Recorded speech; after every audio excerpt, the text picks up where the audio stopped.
Hi everyone, I'm Becky Andrews with Wilson County Television. Paying your property taxes just got a little bit easier.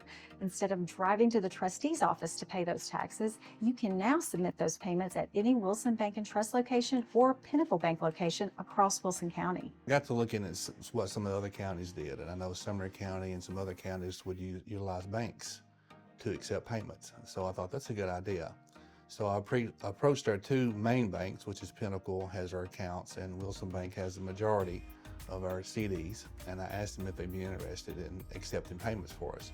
Pinnacle already took payments in Sumner County, so they were more than willing just to shift it to Wilson County and do it here as well.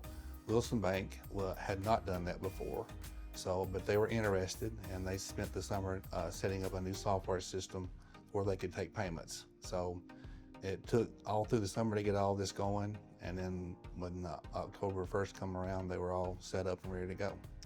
To make a payment, property owners simply bring their tax notice to a participating bank. The payment is processed just as if it were made directly through the trustee's office, and it posts to the county system the same day. Well, they'll take their payment, they'll give them a receipt for it, and once they receive the payment, then they enter that into one of their accounts at Wilson Bank, and Wilson Bank will then transfer that money to Pinnacle Bank at the end of the day. Residents can still pay online, by mail, or in person if they prefer, but Hackett says this partnership gives people more flexibility and saves them a trip.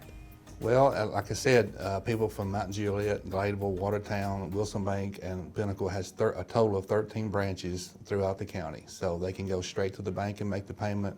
The banks are open later than we are. They're open on Saturdays, usually a half a day. I don't think Pinnacle's open on Saturday, but they're open later during the week. So people can just drive to their banks and make the payment there, and they get a receipt, and they don't have to come into the courthouse. Once again, payments can be made at any Wilson Bank and Trust or Pinnacle Bank branch in Wilson County. For more information, visit the trustee's office website.